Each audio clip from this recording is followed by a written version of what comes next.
Start. देखो बेटा सवाल जो है आपका cos a बराबर 1/√2 कॉमा sin b बराबर √3/2 हो तो निम्नलिखित का मान ज्ञात कीजिए। निम्नलिखित मतलब ये जो नीचे लिखा है इसका मान ज्ञात करना है। sin a cos b cos a sin b। ठीक है। देखो बेटा जब ऐसी कंडीशन दे रखी एक a दे रखा हो एक b दे रखा हो तो इसका मतलब हमें दो त्रिभुज बनाने। कितने बनाने? दो त्रिभुज बनाने। पहले cos a का बनाएंगे। cos a बराबर 1/√2। आपको लाल बटे कक्का से पता है cos बराबर क्या होता है? आधार बटे कर्ण। ये होता है आपका आधार बटे कर्ण होता है। ठीक, तो त्रिभुज बनाएंगे इसका। इसका त्रिभुज बना लेंगे हम। ये बन गया। ए दे रखा है यहाँ पर ए रखेंगे A B C. cos a बराबर 1/√2 तो ये आधार जो है आपका कितना हो जाएगा बेटा? एक हो जाएगा, ये हो जाएगा √2। पाइथागोरस प्रमेय से ये आपका क्या है? लंब निकालना है। आपको क्या निकालना है? लंब निकालना है। तो पाइथागोरस प्रमेय से लिखेंगे पाइथागोरस प्रमेय। पाइथागोरस प्रमेय से आपका जो होती है पाइथागोरस प्रमेय होती है आपकी वही पुरानी वाली कर्ण स्क्वायर बराबर आधार स्क्वायर प्लस लंब स्क्वायर। ठीक है, ये होती है। आपका कर्ण कितना दे रखा? √2 और ये आपका आधार 1 प्लस लंब स्क्वायर। ठीक है, इससे आपका ये कितना आ जाएगा? 2 - 1 बराबर कितना आ जाएगा? लंब स्क्वायर आ जाएगा। तो ये आपका घटा दिया कितना आ गया? 1 बराबर लंब, ये अंडर रूट में आ गया, ये स्क्वायर इधर रूट में आ गया। तो लंब बराबर आपका कितना आ जाएगा? 1। ये आपका ये 1 आ गया। अब हम दूसरा त्रिभुज बनाएंगे। दूसरा त्रिभुज आपका कितना? साइन बीटा से बनाएंगे। साइन बीटा बराबर कितना दे रखा? √3/2। तो आपका कितना होगा?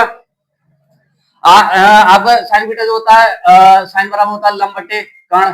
तो लंब ये कर्ण, इसके लिए त्रिभुज बनाएंगे।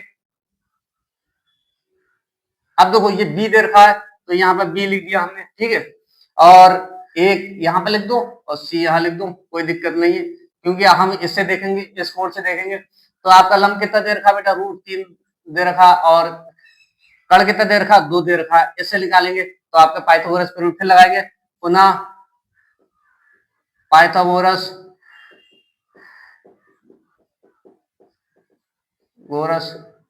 प्रमेय से वही होती है। तो कर्ण स्क्वायर बराबर आधार स्क्वायर प्लस लंब स्क्वायर। ठीक है, कर्ण कितना है? 2 का स्क्वायर। आधार कितना है आपको निकालना है। ठीक है, और इसमें आपको लंब कितना दे रखा है? √3 दे रखा है। √3 का स्क्वायर, स्क्वायर से रूट कट गया, ये हो गया 4 और ये 3 इधर आ गया माइनस, ये हो गया आपका आधार स्क्वायर। ठीक है, घटा दिए कितना बचा? 1 बचा, ये हो गया आधार। ये स्क्वायर इधर आकर रूट में हो जाएगा। रूट आधार बराबर कितना आ जाएगा? आधार बराबर आपका 1 आ गया, ये 1 आ गया। ठीक है, अब ये समीकरण दे रखी, इसको लिखेंगे। इसको यहां लिख लिया हमने साइन ए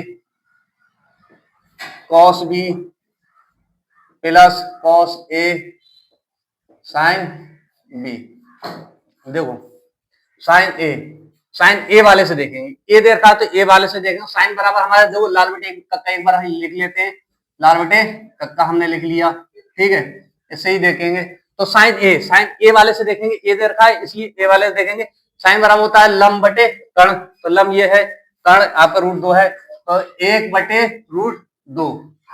इन दोनों के बीच में क्या करते हैं ना बेटा? गुणा का चिन्ह। आप निकालें कॉस बी। ये बी दे रखा है तो यानी इस वाले त्रिभुज से बात करेंगे। कॉस बी बराबर होता है आधार बटे कर्ण। आधार कितना? 1 है और कर्ण आपका कितना है? 2। ये हो गया, बीच में प्लस का साइन है। फिर कॉस ए पे जाएंगे। कॉस ए वाले से देखेंगे।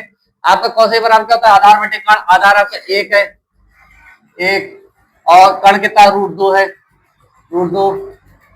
फिर उसके साइन बी दे रखा है। साइन बी वाले से देखेंगे। आपका कितना होता है? साइन बी लंब बटे कर्ण। तो लंब आपका कितना? √3 और कर्ण आपका कितना दे रखा बेटा? 2 दे रखा, तो 2 रख दिया। ठीक है, अब इनकी गुणा करेंगे। 1 2√2 प्लस √3 जो जाएगा 2√2। आप देखो इसका एलसीएम लेंगे। देखो दोनों नीचे का सेम होता है, एलसीएम तो सेम ही हो जाएगा। तो नीचे का हमने सेम ले लिया, कितना हो जाएगा? 2√2 आ गया। अब जो नीचे का सेम है तो ऊपर कोई चेंजिंग नहीं होगी। कितना हो जाएगा? 1 + √3। 1 + √3। देखो बेटा इसमें आप कुछ हो ही नहीं रहा है, तो इसका मतलब आपका यही आपका आंसर हो जाएगा। तो इसको हम आंसर लिख देंगे। तो आपका जो बेटा आंसर आया इसका वो जो है ये आया, ठीक है।